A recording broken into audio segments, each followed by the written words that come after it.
Welcome to Move Your Mind. My name's Nick Bracks, and this is a podcast where we have real conversations with real people and give real advice. This is the 6th episode of the limited Move Your Mind construction series, and today I spoke to Rotenberg. Rotem's been in the construction industry for close to 20 years now. He kicked off his career pushing wheelbarrows and then growing the business alongside his father at Cobild. Rotem has a huge passion for people, and he continues to drive Cobild from strength to strength by living and breathing the values that he believes in. He likes to focus on the controllables in life and is a master of mindset and ultimate optimism. It was great to learn from Rotem about the culture that he instills in the company, his views on mental health in the industry, and the values that he and his team live by. We're doing this series because every year 190 Australians working in the construction industry take their own lives. This means we lose one construction worker every second day to suicide, and construction workers are 6 times more likely to die from suicide than an accident at work. Thanks so much for joining into this series and supporting Move Your Mind. If you'd like to learn more, you can buy the Move Your Mind book at nickbracks.com/book, or you can join our community at moveyourmind.me. Rotem, thank you so much for coming on the podcast. Lots of back and forth as we have with so many of the guests. So it's always good to be able to. It's interesting to see the face after talking via email, and super glad we're just chatting before how I'm in New York and you're in Melbourne. It's the beauty of in Australia. Sorry, it's the beauty of technology. But you'll actually be in New York next week. So anyway, glad to have you on here. Yeah, small world. Well, thank you very much, Nick. I think it's great what you're doing about bringing to life, construction and mental health, because I think it's something that's been dormant, and I really look forward to exploring with you.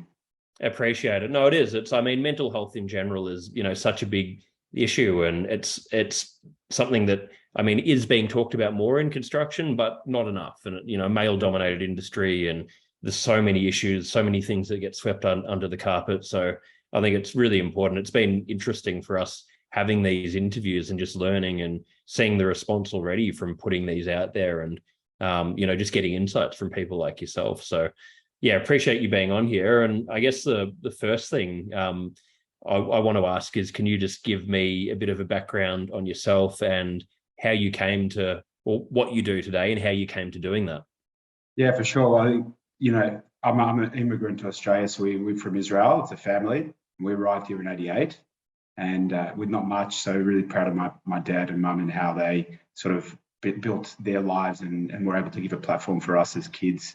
And Dad just started into landscaping and fencing, and that's sort of the origin about hard work. He really drove into hard work and was always entrepreneurial and always looked at opportunities. And for me, very early in my career, I started sort of at 12 in construction, literally. Dad was building, and he always said, you've got 2 weeks of holidays. You've got actually 1 week of holiday and 1 week of work. You just got to pick which one. So I'd always, first time round, I picked holiday first and the work the week after, and it was probably the wrong decision. And I learned very quickly that you need to do the hard work first, and then you can enjoy. Yeah. So driven from a young age of 12, getting on sites, getting picked up, and understanding the mentality of the construction industry. It's all about push, push, push, a lot of hard work, and everyone's in it to just drive action, and there's not much talk about emotion or change, and sort of, I did that from the age of 12 to 17. And then when I graduated from school, I went to physio for a year, and definitely it changed my career path. I thought I'd give it a go. I like biology and some sciences and maths, and the turning point was they shoved me into a clinic for my prac mid-year, and I was 2 weeks spending in an office without any windows, and I was just massaging old people's legs. So that just sort of hit me off my need to be in physio. And then I transferred into construction management, and Cobild, my father he was working in the industry, and him and another site manager had a small gig, and my dad said, can you give me a hand? So one day of work, he said, that's all I need. And then I was studying full time, and then one day of work quickly became full-time work, full-time study. And what I found out really quickly once, I was a bit more mature, about 19, 20, so you sort of get a feel for understanding people. And one thing I noticed about the industry was very adversarial. Everyone was out to get each other. And it was really sort of cutthroat. And I said, this doesn't make sense. Like, why is business not like relationships? And why can't you build these relationships to harness and foster proper dialogue and proper connection? And I think that's what I understood the industry to be. Like, everyone was just out to get each other. And then we sort of flipped it on its head and we said, we need to build relationships. That's the foundation of business. Why are we actually doing this? And, our core why is to enrich people's lives in the buildings we build. So we started with the team of 3, and over the journey we've evolved and really focused on the relationship side of things and focused on investing in people. So that was a key driver because, we look at it as your client, your best client is your people. So number one, you've got to invest in your people. That's your number one client. Your number 2 client are the people that actually, engage you to deliver and partner on a project. So with that sort of mentality, you drive a lot of positive mental change because you connect with people on a different level. So for us, it was from inception, we've been really driven about that family connection and having that family values. And that was really driven for me from a young age with my family, my parents. And in construction, not many people talk about their issues. It's really laid dormant, and there's a lot of mental health issues in construction. And over my journey, I've seen a lot of our team, who've some nearly committed suicide. Some, they don't talk up until it's too late, right? Yeah. And some that are just going through turmoil. But it's all these programs that we've started to implement internally in the business that have started to bring things to light, having people talk about their story. People with mental health share their story is really powerful. So we're really big advocates of it. And we have, mental health days, we have appreciation days, we have, the Are You OK Day. For us, it's always talking about things. So we're all about connecting and creating deep relationships with our team. Yeah, it's like you're saying, it's so important because otherwise it becomes, this 24/7 thing, and it's not going to get talked about. And I mean, I've seen it myself through talks I've done. We had one where we did a talk it was a Friday afternoon, and this was a construction company or in a factory, and we had this guy had been working there for 30 years and never spoke about anything, and no one ever thought he had any problems. And he came up to us after and said he had an active plan to end his life, and not because we said anything unique, but I guess something triggered, and it was just the right timing, and he went and actually got help and spoke about it, and you never know if it could have gone the other way. And I'm sure there's so many stories like that we don't hear about, and it just makes it so prevalent that we just need to have these conversations and do more about it. So it's so good that you guys are doing that, and and being part of that conversation and having that, I guess, on a cultural level in the company, as just part of how you do business. Yeah, it's interesting. There's a really good point, and just that discussion triggered a memory. One, generally in construction, you see the biggest, baddest, most tattooed people are like the hardest. You think they're never going to break down or talk about things. And one of our team members, one of the girls, she wanted to take one of our pre-starts. So every morning at about 7 o'clock, roughly 7 o'clock, we have a pre-start where the whole site team comes and discusses, what's happening for the day from a safety perspective, the flow of works on site, so everyone understands things are running safely, and if they need to coordinate anything, it can be done. So, one of our drivers was we had like a mental health week, and we were talking about, mental health in construction. And one of our girls said, I want to run it. I think, I'm really passionate. So she went to one of the sites, got everyone there, and then the hardest worker on site, that's one that they thought they'd never break down, actually came up to them after and broke down in tears and said, this morning, I can't believe how much you've connected with me. I didn't realize how much I needed to talk about it. And he said, do you have time for a coffee? And they went for a coffee and actually spoke about, what's going on in his world. It just shows you when you actually talk about it, you connect, and the automatic, I think the automatic nature, because it's such a male-dominated industry, if someone comes to talk to you, everyone's, let's sit back and far away, but you actually got to lean in those situations. And you watch the faces once they get in and connected, and they hear the stories. They they are receptive to it. You just need to ask the right questions, I think, always. Totally. Yeah, exactly. But it's got to sort of ask the right questions, create the right environment where they feel safe to speak about it, and all of the things you're talking about, because it's a foreign thing. If they haven't done it before and it hasn't been culturally part of that industry and in general in society, in men, especially even to this day with how much mental health awareness we have, there's still a lot of stigma for men to go and talk about their emotions or talk about having a mental health related issue. You can feel like you're going to be judged for it and that it's showing weakness or whatever sort of thought patterns have been drummed into us. So I think it's so important that it just highlights again, having this conversation right now. We don't know when this goes to air, next week it might resonate with one person and help them make a change. You just don't know. And it's actually most of the time the stories we don't hear about, when it actually does make that change. So it's such an important thing. Yeah. And I think the thing that we've seen is just like when you open up that space and that environment for people to have that dialogue, it breaks down all these barriers and people will talk. And it's the hardest thing is for them to actually get it out. And once it's out, it's a big relief and it's not that bad. I think that the fear is always, no one's going to understand me. No one's going to listen to me. No one's going to have any action. The reality is people are receptive and they want to talk about things. And, the deepest thing that anyone can have is a connection. Yeah. So once, that's one thing that us humans need. We need to have a connection. We need to have a relationship. Without that, there's nothing else that drives our needs. And, like look at companions, like people that are elderly, they have a companion. If they'll last a lot longer if they've got a partner for the rest of their lives. And, you said a lot when people have a partner and one dies, the other one will die very shortly after because they need that bond. And that sort of feeds into this whole mental health piece where when you talk about things, you connect with people. Yeah, absolutely. I don't know. That's our take. Like you need to talk about it. You have to. I think, and it's like I've been in this industry for over 10 years and we sort of do a whole range of things now with the company, but at the very beginning, all I was doing was going out and sharing my story, and I had no idea what I was doing. I was just trying to be vulnerable, talking about what I went through.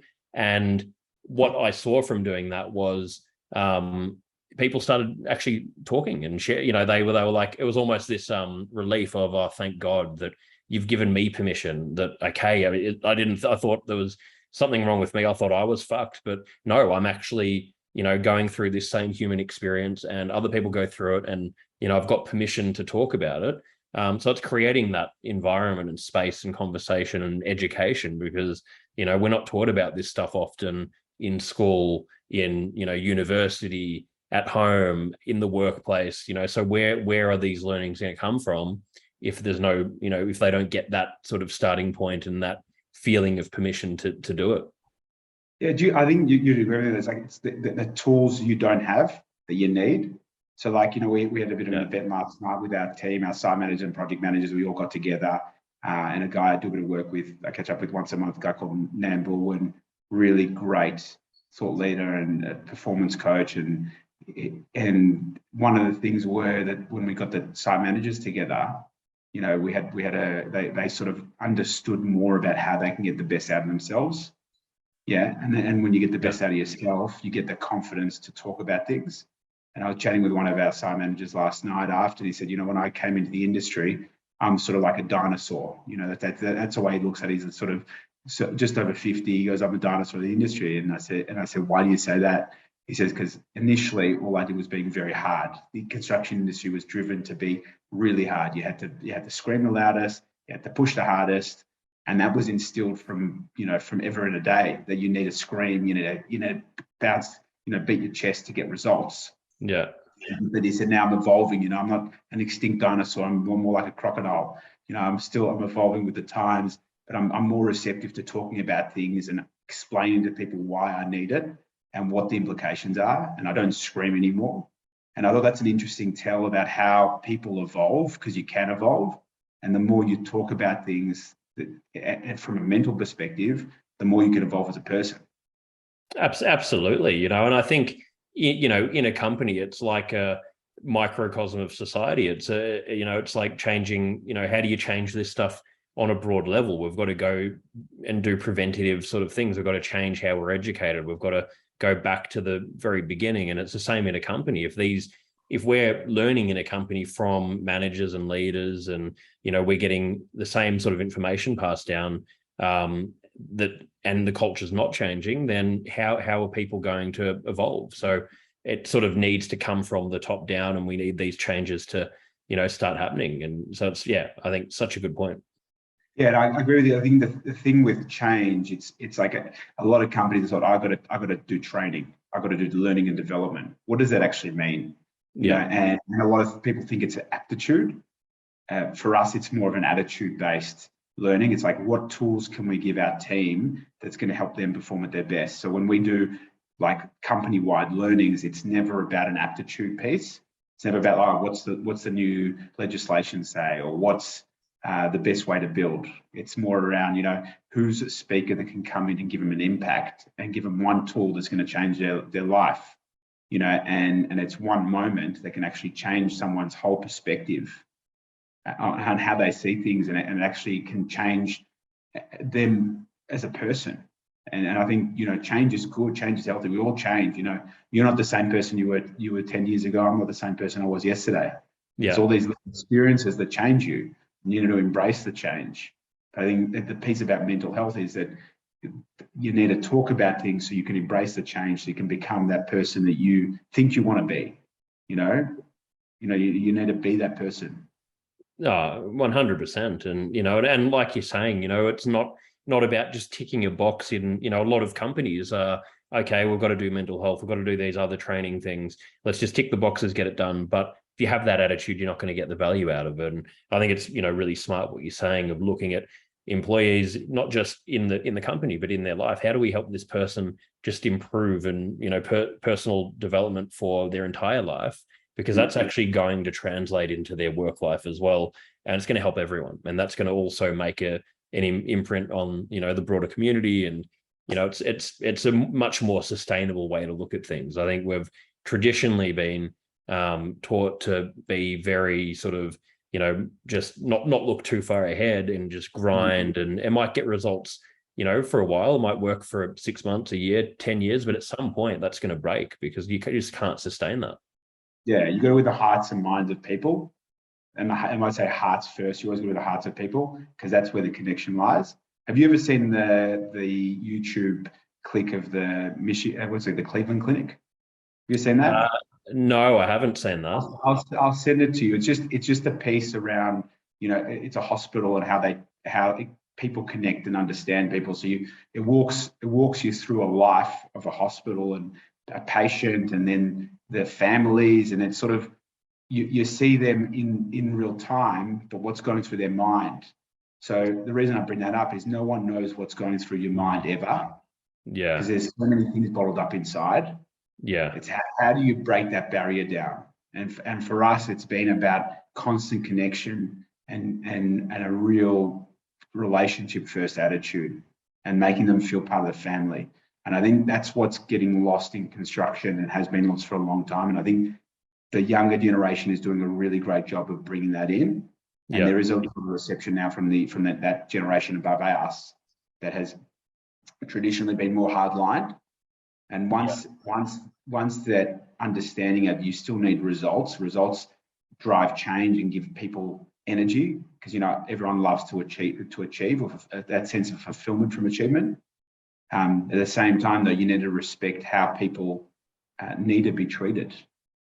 That's my read of the situation. No, I think that's really, really insightful, and please send through the clip. That sounds super interesting, and I think it's such a good point. Like we do not know what's going on in someone's mind, and our mind is so creative that we can come up with all these crazy conclusions, and think about a million different things and go all these scenarios, and often it's just going and creating random things, and we just don't know. Someone might look composed, but they could be going through you just don't know. So I think it's and they say there's a trigger around emotion, right? Emotion lasts for 90 seconds. That's what it lasts. Whatever that feeling of emotion is, 90 seconds, literally. So the feeling passes. But the reality is, a lot of us then let our mind become this whirlwind.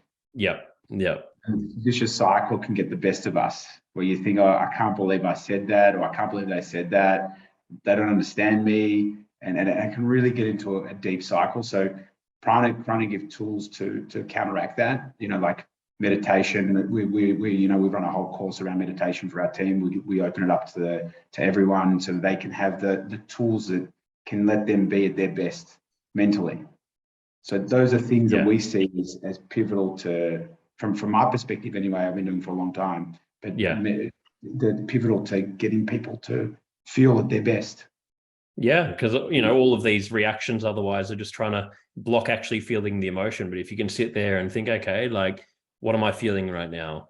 What's, just sit in it. Don't even have to analyze it, and okay, it'll pass and move on to the next thing. But it's when we try and push it away or analyze it, and then it becomes a bigger thing, and then you try and think your way out of something that there's no way to solve it mentally. You're just going to create, a whirlwind for yourself and a vicious cycle, and it will get worse. So I think it's a really good point. And you've touched pretty much on it, but I guess, two parts to this question. What are the mental health wellness sort of programs you're doing internally? I mean, you're talking about meditation and these different things and having speakers come in. So, what sort of stuff are you guys doing? And then what are you, in the broader construction industry, what are you seeing as the main problems at the moment when it comes to mental health? Thank you so much for supporting Move Your Mind. We're expanding the offerings of the organization, and we're tailoring everything we do to suit you guys and to try and answer to all of your needs and the questions that you send in. The book is available globally. You can find all of the links at nickbracks.com/book. And we've just released the Move Your Mind community. We've currently got a men's community group, a women's community group, a general group. We're going to be loading up other groups. And you can find all of the links at moveyourmind.me. This group's been created based on the needs of what we've heard and learnt throughout running Move Your Mind. And we have live events, we've got courses, we've got huge amounts of value, the ability to share information, share ideas, work in groups together to grow and share your learnings, to learn about different topics. You get email reminders. There's a whole lot of features in there. We're constantly updating it, and we're so excited to share it with you. You can find all of the information about it at moveyourmind.me. Okay, so I'll start with the second question, if that's okay, because I think it's sort of feed. Have you been on a construction site before? I have. Yeah, okay. So what did you see when you were on site? What did I see? I saw... I saw a lot of different things. I saw a lot of machinery. I saw a lot of, I don't know, I saw sort of a lot of different sort of guidelines around, what to do and what not to do. And I don't know. It was a while ago. But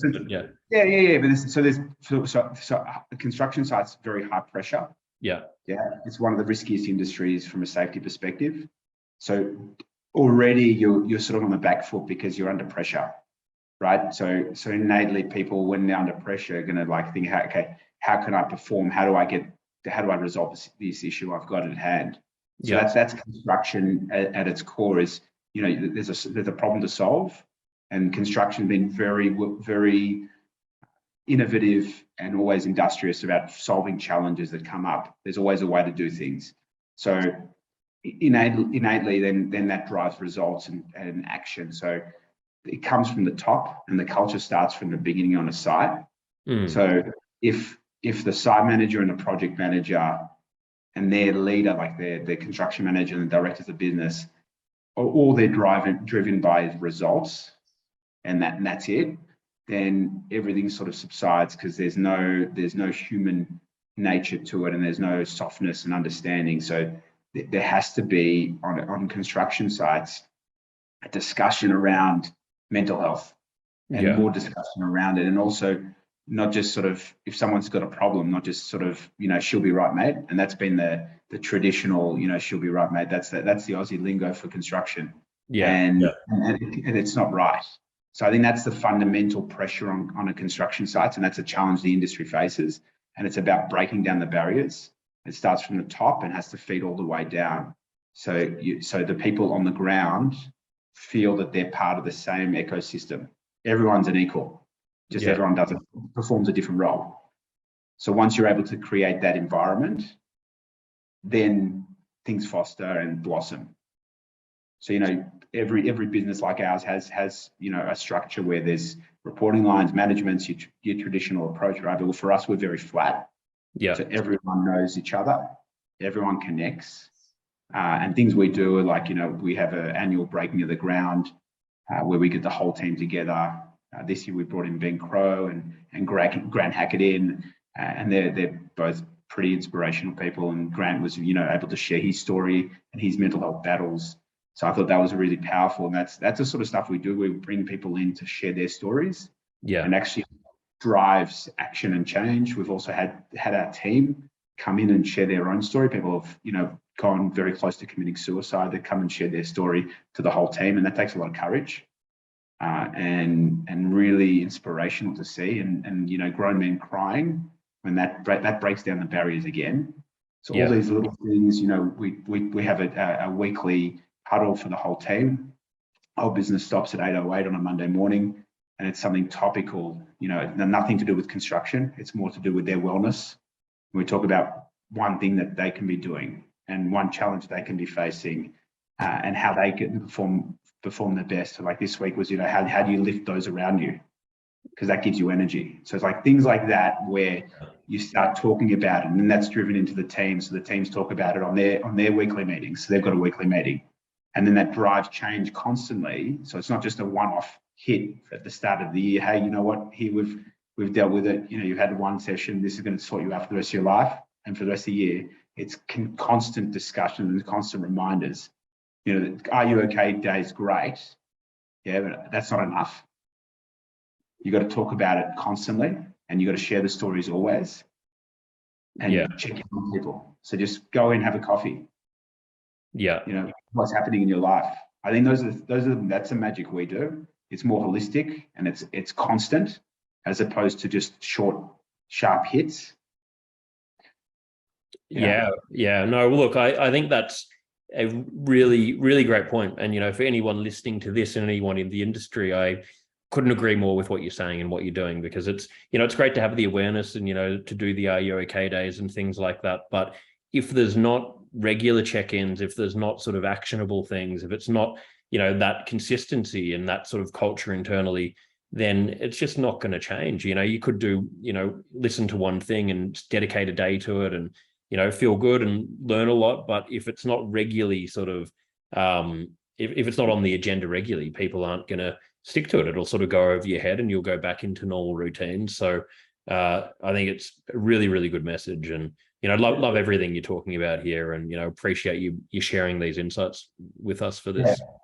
Pleasure. And I think one real key thing for your listeners out there, I think that the one piece that I'd say is really critical. I don't know if you've heard of active listening, obviously, Nick, and I think, active listening is actually being present in the moment and reading all signs, not just what they're saying, but what their physical appearance is doing and their movements.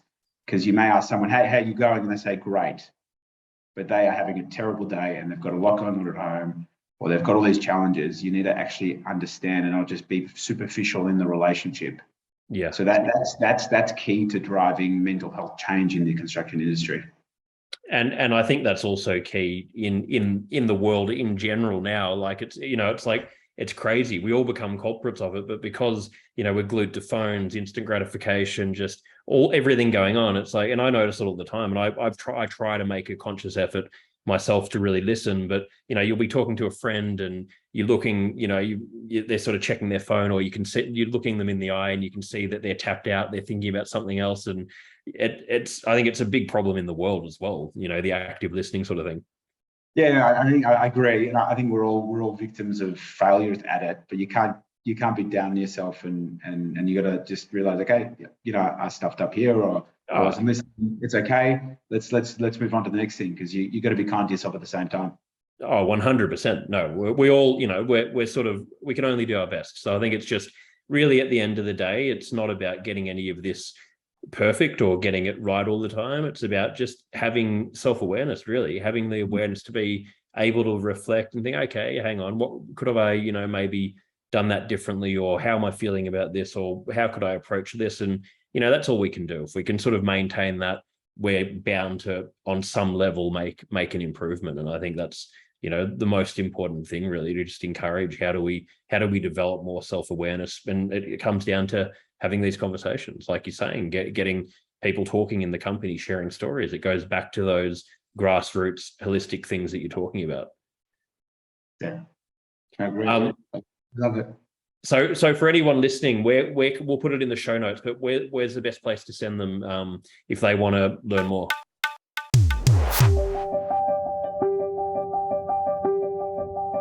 My name's Nick Bracks, and I'm a storyteller who has dedicated my entire adult life to creating positive conversations around mental health.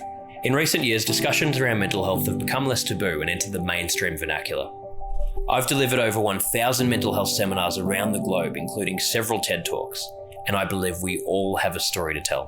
In my book, Move Your Mind, I cover my story and stories from people that inspire me, as well as insights from world-leading mental health experts. This book will help you to learn how to recognise mental health issues before they become a problem. Use your personal challenges as motivators, take ownership of your well-being, and create new daily habits that increase happiness and reduce stress. For us, or just for you guys? Yeah. So just for us, you can just reach out to our team, just hello@cobild.com.au. Yeah. Say hello, and we're more than happy to connect on any level. Happy to share stories and things that we do. Like, one thing I didn't touch on, but I think it's important, is the gift of giving. Yeah. So little things you give back. We've got a whole miracle committee. Amanda, my EA, champions it, and the gift of giving actually is so rewarding. So, we do things where we make sandwiches and food for kids, impoverished children. We make food for families on the streets. So doing that actually drives positive change and mental health awareness for the whole team. So they understand what people's challenges are. So that's something I think that's important, like in this whole piece, is around how do you actually give back? Yeah. Mental health is about giving back. But yeah, so to hello@cobild.com.au, reach out. My mobile, if anyone wants to, I'm happy to give you my email, Nick. If anyone reaches out, I'm happy to have a chat with anyone about it. I'll share my details, so more than welcome to reach out. No problem. No, I think that's great. And yeah, we'll put, again, anyone listening, we'll have that link in the show notes. And if anyone wants to know anything further, I can direct them to you. So yeah, really appreciate that and having you on here. And we finish every episode with just 5 closing questions. These can be sort of, whatever, they don't have to be super long answers, but just whatever comes to mind. I've sort of pretty much touched on this one, but what do you think currently is the biggest burden on mental health in society? In society, so I'll look. It's just that people opening up, people asking questions and driving change. And I think to bring it into construction, it's just because it's such a male-orientated industry, and traditionally, people aren't open to being vulnerable and finding that space to feel comfortable to talk about things. So there's huge barriers. Everyone's got a huge barrier up. So I think that's a really big challenge we need to overcome. Absolutely. Yeah. No, I think it really does. It comes back to that same thing. What's your best childhood memory that comes to mind? So I think maybe just a funny one that just sort of popped to mind more. We were driving from Melbourne to the Gold Coast with our parents, and we'd stopped on the way to the cherry farm. And we were loving eating some cherries, and we took some in the car, and my brother and I were eating them and having some fun, and then we all fell asleep, and then we wake up and the whole back seat's covered in cherries. So that was a pretty funny story for children. I love those kind of stories. Yeah. No, it's sort of, I was having memories of our family driving down to White River and on the coast, the Great Ocean Road in Melbourne. Just all as you're telling that, it sort of brings back memories. So I love it. What's your personal definition of happiness? So so this is an interesting one. Happiness, I look at more joyous. Yeah. Because I think happiness is an emotion you exert out. Joyous is an internal feeling. So for me, being joyous is just embracing moments like this, just being present, having fun, and being really connected to that interaction in the moment. I think that's when I'm most joyous, and things that enrich my life, which are like my family, my children, people in my business, people that I connect with on a deep level. That gives me joy, and seeing people grow, that really gives me joy. Yes. So Absolutely. No, I think, and that's the thing. It's sort of happiness, if you're chasing just a high, that's fleeting. It's about enjoying the process and being present. And, I think it's a really good way that you put it. So I've got two more here. yeah. What are you most afraid of? Ooh, good question. I think not giving 100% in every situation. And that's what I'm most afraid of. Actually, like not giving my all, because I think that just lets me down. So I think that's probably what I'm most afraid of in situations, is just not being 100% myself.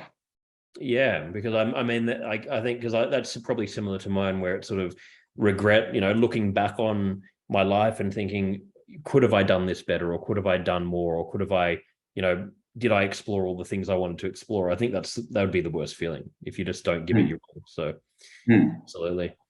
So final one, what are you most proud of? Easy. My kids, I've got a 3-year-old and a 6-year-old, and they just give me so much energy. I love it. Yeah, I mean, I nothing more meaningful than that. So, a good way to end it. And yeah, thank you, mate. I've really enjoyed this. I think this will genuinely, help a lot of people in the construction industry and outside of it. And really, I know you're super busy, and appreciate you making the time to do this. And love being able to connect with you. So yeah, thank you again for just making the time to come on the podcast. Yeah, I appreciate it very much. Thanks for the chat. It's been great. Really, really great. Thank you, mate.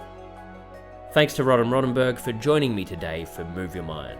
And just another reminder, if you'd like to join the Move Your Mind community, you can go to moveyourmind.me. And if you'd like to purchase the Move Your Mind book, you can go to nickbracks.com/book.